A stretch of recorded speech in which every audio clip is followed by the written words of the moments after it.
বাংলাদেশে কি দ্রুত কোনো সেনা অভ্যুত্থান হতে চলেছে? প্রশ্নটি বহু মানুষের মনে ঘুরপাক খাচ্ছে, আমরা সবাই জানি। বিশেষ করে বাংলাদেশের বর্তমান রাজনৈতিক এবং সামাজিক প্রেক্ষাপটে এই প্রশ্নটি অত্যন্ত গুরুত্বপূর্ণ। তবে এই প্রশ্নের উত্তর দেওয়ার আগে আমাদের কিছু মৌলিক বিষয় বুঝতে হবে। প্রথমত আমাদের বুঝতে হবে যে সেনা অভ্যুত্থান কখন হয় ও কেন হয়।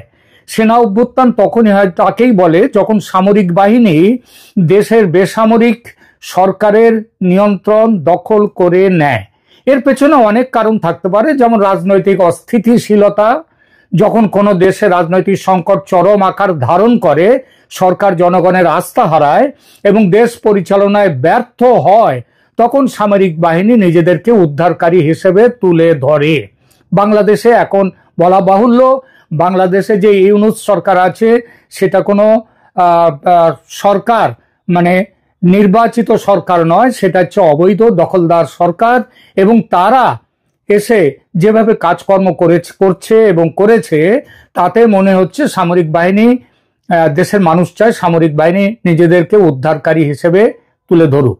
দ্বিতীয় কথা, অর্থনৈতিক সংকট কখন হয় সেই প্রসঙ্গে বলতে গেলে চরম অর্থনৈতিক দুরবস্থা, উচ্চ মুদ্রাস্ফীতি, বেকারত্ব এবং দারিদ্র্য যখন জনগণের মধ্যে অসন্তোষ সৃষ্টি করে, তখন এর সুযোগ নিয়ে কিংবা এই অবস্থা থেকে বাঁচতে সামরিক বাহিনী ক্ষমতা দখলের চেষ্টা করে।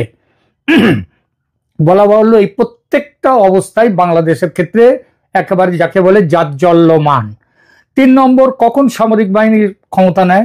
যখন সামরিক বাহিনীর ভেতরে অসন্তোষ থাকে।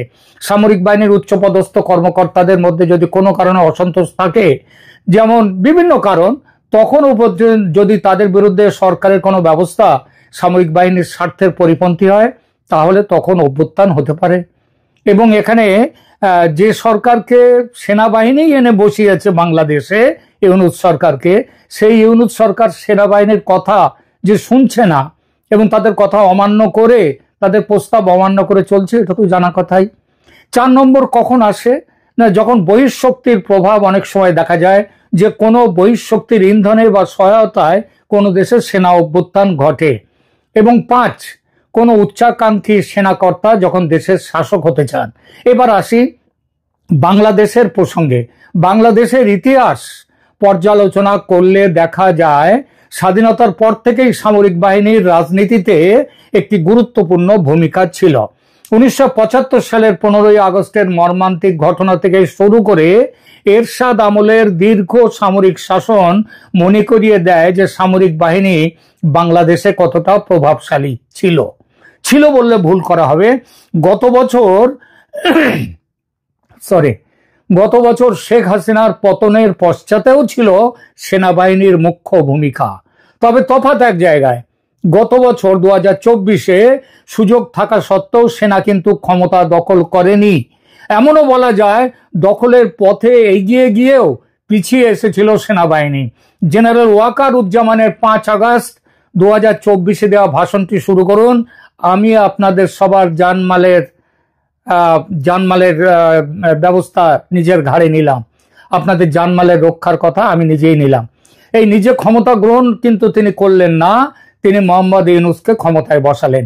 এই ক্ষমতায় বসানো, এটা কি স্বেচ্ছায় বসানো নাকি সেনাপ্রধান বাধ্য হয়েছিলেন ইউনূসকে ক্ষমতায় বসাতে?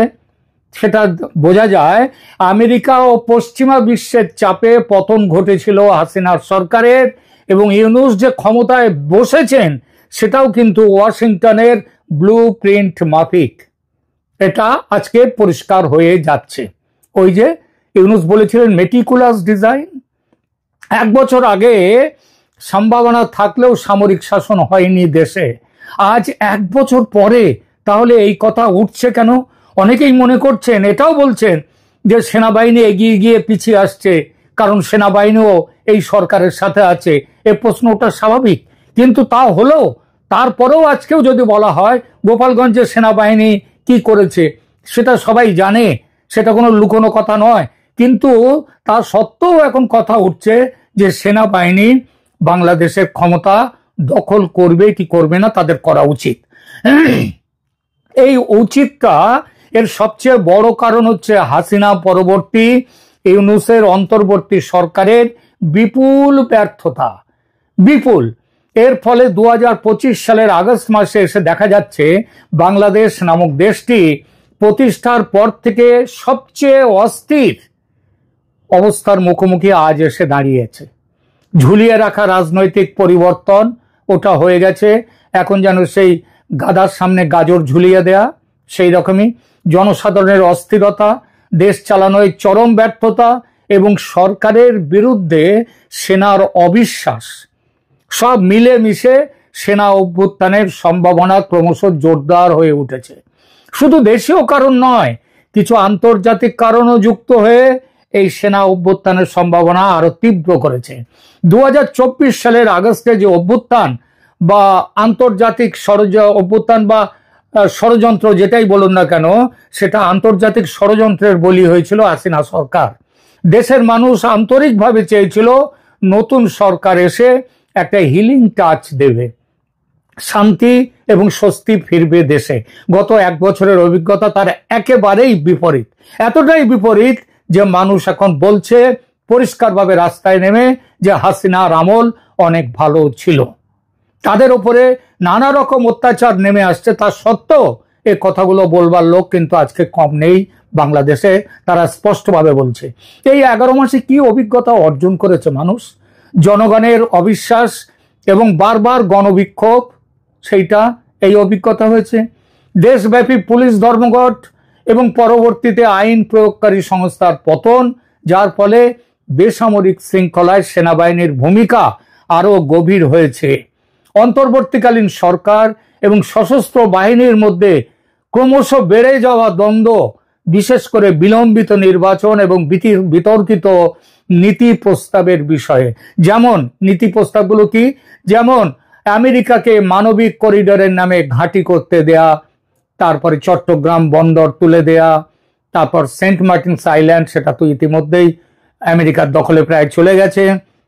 এই সবগুলোর মধ্যে দিয়ে সেনাবাহিনীর সাথে এই যে বেসামরিক সরকার বলে ইউনূসের যেটা আছে তার দ্বন্দ্ব বেড়ে গেছে।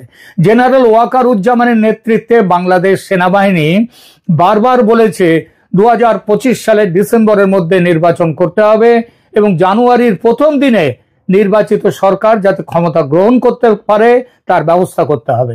সরকার নানান বাহানায় এড়িয়ে গেছে সেনাবাহিনীর এই প্রস্তাব কিংবা সেনাবাহিনীর এই চাওয়া। কদিন আগে ফেব্রুয়ারির প্রথম অর্ধে ভোট হবে বলে জানিয়েছেন মোহাম্মদ ইউনূস, কিন্তু সন্দেহ করার যথেষ্ট কারণ আছে যে শেষ মুহূর্তে কোনো না কোনো বাহানা দিয়ে বাতিল হবে নির্বাচন। বাতিল করতে অবশ্য বড় কিছু অসুবিধে নেই, কারণ ইউনূস এখন সঙ্গে পেয়েছেন আমেরিকাকে, এবং আমেরিকার যে স্বার্থ সেই স্বার্থ রক্ষা করার জন্য ইউনূস এখন ব্যস্ত, সুতরাং আমেরিকা ইউনূসকে সাহায্য করে যাবে। জেনারেল ওয়াকারুজ্জামান জোর দিয়ে বলেছেন যে শুধুমাত্র একটি নির্বাচিত সরকারই রাজনৈতিক স্থিতিশীলতা প্রদান করতে পারে দেশে। আসন্ন সামরিক হস্তক্ষেপের গুজব বা সম্ভাবনার কথা সেটা কিন্তু চারদিকে ঘুরে বেড়াচ্ছে, এবং এই সম্ভাবনার কথা সত্ত্বেও, এইসব গুজব সত্ত্বেও সেনাবাহিনীর মুখপাত্ররা কিন্তু আনুষ্ঠানিকভাবে অভ্যুত্থানের কোনো উদ্দেশ্য বা পরিকল্পনা আছে সেনাবাহিনীর সেটা অস্বীকার করেছেন, এবং জনগণ এবং আন্তর্জাতিকভাবে গণতন্ত্রের প্রতি সেনা তাদের অঙ্গীকার আশ্বস্ত করার চেষ্টা করেছে। বলেছে যে ক্যান্টনমেন্টের এই চিন্তা, দেশের ক্ষমতা দখল করার কোনো চিন্তা নেই। তবে সেনাবাহিনী বেসামরিক কর্তৃপক্ষ যদি সিদ্ধান্তহীন থেকে যায়, যদি দেশকে ক্রমশ অস্থিতিশীল করতে থাকে, তাহলে সেনাবাহিনী এগিয়ে আসবার কথা ভাবতেই পারে, এবং সেটা ভেবেছেও। ঢাকায় সমস্ত ইউনিটগুলোকে একত্রিত করে এবং উচ্চ স্তরের জরুরি সভা একাধিকবার আহ্বান করে সেনা কিন্তু সে কি চাইছে সেটা কিন্তু বলে দিয়েছে। সরকারের দুর্বলতা এবং ঝুঁকি, অন্তর্বর্তীকালীন বেসামরিক প্রশাসন ভেঙে পড়েছে, একাধিক প্রতিদ্বন্দ্বী ক্ষমতা কেন্দ্র এবং বিতর্কিত পদক্ষেপ যেমন নিয়োগ এবং বৈদেশিক সম্পর্কের নীতি নিয়ে সেনার সাথে সংঘাত বেড়েছে। ছাত্র গোষ্ঠীগুলি বৃহৎ আকারের বিক্ষোভ অব্যাহত রেখেছে, কখনো কখনো সহিংস হয়ে উঠছে, যা পুনর্গঠনের সেনার ভূমিকা আরো বাড়িয়ে তুলবার পথে এগিয়ে নিয়ে যাচ্ছে। সাম্প্রতিক বেশ কয়েকটি ঘটনা অভ্যুত্থানের গুজবকে আরো বাড়িয়ে তুলেছে, যেমন আওয়ামী লীগের নিষেধাজ্ঞা এবং তার রাজনৈতিক নেতাদের আটক, এবং জেলখানার মধ্যেই ইতিমধ্যে বেশ কিছু আওয়ামী লীগ নেতাকে হত্যাও করা হয়েছে। রাষ্ট্রপতির কাছে জরুরি অবস্থা ঘোষণা করার বা সামরিক তত্ত্বাবধানে ঐক্য সরকার, একটা জাতীয় সরকার কিংবা অন্য কোনো সরকার, এই সরকারের বর্তমানের পরিবর্তে তার কিন্তু আহ্বান সেনাবাহিনী একাধিকবার করেছেন। তারা রাষ্ট্রপতির সাথে দেখা করে এই বিষয়ে দাবিও তুলেছে। তাহলে এই সমস্ত পরিস্থিতির পরিপ্রেক্ষিতে একটা প্রশ্ন কিন্তু উঠে আসছে, সেনা অভ্যুত্থান কি তাহলে আসন্ন বাংলাদেশে? সেনাদের চলাচল, জরুরি সেনা সভা এবং সেনা প্রদানের সরাসরি জনসাধারণকে সতর্ক বার্তার মাধ্যমে, যে সতর্ক বার্তা তিনি দিচ্ছেন তার মাধ্যমে দেখা যাচ্ছে অভ্যুত্থানের সম্ভাবনা কিন্তু প্রকট হয়েছে। কিন্তু এই সম্ভাবনা ফলপ্রসূ হবে কিনা এই বিষয়টি বিচার করতে গেলে প্রথমেই নজরে পড়ে পরাশক্তি আমেরিকা তার ভূ রাজনৈতিক স্বার্থে বাংলাদেশের ওপর নজর ফেলেছিল অনেক আগে থেকে। এখন তাদের সেই প্ল্যান সফলতার দোরগোড়ায়। ইউনূস তাদের বাজির ঘোড়া, এই ঘোড়া হারুক এটা চায় না আমেরিকা। বাংলাদেশে মার্কিন charge d' affaires Tracy Jacobson তিনি তো এখন খোলাখুলি নেমে গেছেন আমেরিকার স্বার্থ সেটা সিদ্ধি করার জন্য। লন্ডনে কয়েকদিন আগে লন্ডনে তারেক রহমানের সঙ্গে দেখা করে, তারেক রহমান বিএনপির নেতা, তার সঙ্গে দেখা করে আমেরিকার স্বার্থ দেখার কথা আদায় করেছেন ওই ট্রেসি জ্যাকবসন। সুতরাং সেনা শাসনকে সমর্থন করবে না আমেরিকা এটা বলা যায়, কিন্তু ভারত সমর্থন দিতে পারে সেনা অভ্যুত্থানকে। ভারত চায় বাংলাদেশে একটি free, fair and inclusive election যত শীঘ্র সম্ভব হোক। এইখানে সেনাবাহিনীর সাথে ভারতের চাওয়াটা এক। এবং শুধু তাই নয়, free, fair and inclusive election মানে যেখানে আওয়ামী লীগ প্রতিদ্বন্দ্বিতার সুযোগ পাবে। আমেরিকা এটা করতে দেবে না, কারণ আমেরিকা জানে মুজিব কন্যা আমেরিকার হাতের পুতুল হবেন না। আমেরিকা ইউনূসকে রাখবে, প্রয়োজন হলে তারেক রহমানকে নিয়ে আসবে, ইউনূসকে রাষ্ট্রপতির জায়গায় নিয়ে যাবে, সেই প্ল্যানটাও রয়েছে আমেরিকার। 5 আগস্টের ঘটনা ঘটতে পেরেছিল অনেকটাই ভারতের ভুলে, ভারতীয় গোয়েন্দা ব্যর্থতায়। ভারত অতিমাত্রায় আত্মসন্তুষ্ট ছিল এই ভেবে যে শেখ হাসিনার বিরুদ্ধে কোটার আন্দোলন একটি ছোটখাটো ব্যাপার, এর পেছনে পশ্চিমা বিশ্বের ষড়যন্ত্রকে গুরুত্ব দেয়নি ভারত। 5 আগস্টের ঘটনা ঘটার পরও ভারত কোনো প্ল্যান তৈরি করেনি। আমেরিকার ভোট আসতে ভেবেছিল বন্ধু ট্রাম্প জিতবে এবং তিনি জিতলে সমাধান হয়ে যাবে বাংলাদেশের সমস্যার। ভারতের সেই ভাবনা এখন কোথায় এসে দাঁড়িয়েছে সেটা দেখুন একবার। কিন্তু বেটার লেট দ্যান নেভার, ভারতের কানে এখন জল ঢুকেছে। প্ল্যান বি, প্ল্যান সি তৈরি করেছে ভারত। প্ল্যান বি অনুযায়ী এই সরকারের বদলে অন্য সরকার নিয়ে আসা, সেটা ন্যাশনাল গভর্নমেন্ট হতে পারে, সেটা কেয়ারটেকার গভর্নমেন্ট হতে পারে, এমনকি আর্মি গভর্নমেন্ট হলেও ভারতের আপত্তি নেই। এবং প্ল্যান সি হলো আওয়ামী লীগের মুক্তি ফৌজ যুদ্ধে নামলে ভারত তাদের সাহায্যে এগোতেই পারে। শেষ পর্যন্ত